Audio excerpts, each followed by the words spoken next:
Order! Order! You are an incorrigible delinquent at times. Behave yourself, man!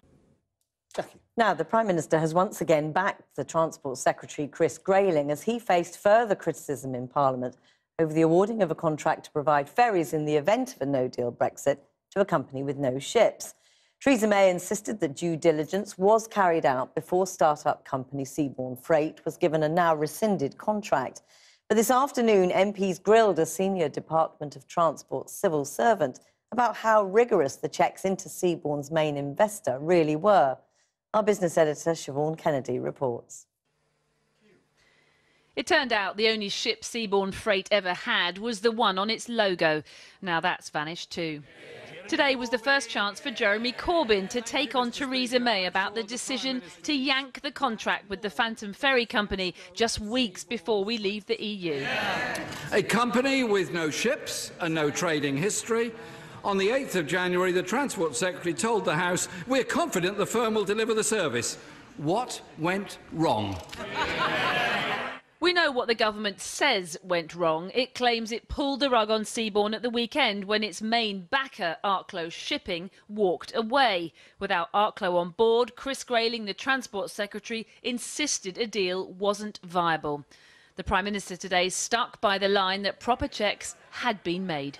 The contract was awarded following commercial, technical and financial assurance at a level in line with the company's status as a new entrant to the market, carried out not only by senior DfT officials, but by third-party organisations with experience and expertise in this area.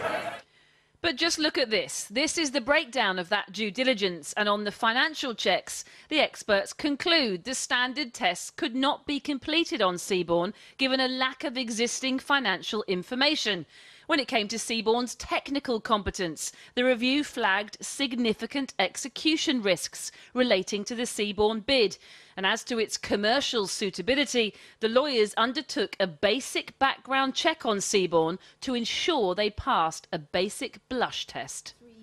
There was no sign of Chris Grayling in the Commons, and it was left to his department's senior civil servant to face a grilling from MPs and some pretty awkward questions about just how much contact they'd had with Seaborne's backer, Arklow. Did you have any paperwork to show that Arklow were actually going to be the backer of Seaborne? We certainly, during the course of December, did have kind of evidence that confirmed that they were a backer who were intending to. What evidence was that? They had presented evidence to Seaborne, was the effect that yes, we look forward to working with this company as a trading partner. Chris Grayling has consistently said the due diligence done on Seaborne Freight was robust. Yet today we learned that, in fact, they had relied on what were described as intimations from Seaborne that it had a serious backer in Arklow Shipping. It turns out the government had had no direct contact with Arklow itself, but had gone ahead and signed the contract with Seaborne Freight anyway.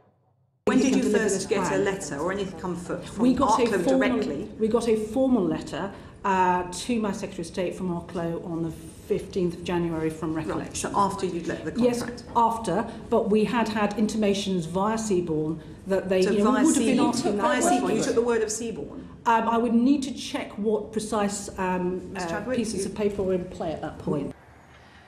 A clearly ruffled civil servant says she'll check the papers. But for now, this much is clear. Chris Grayling trusted the word of a shipping company with no ships that it had investors and put weight on due diligence that repeatedly flagged the risk of signing with Seaborne. Seaborne Kennedy there.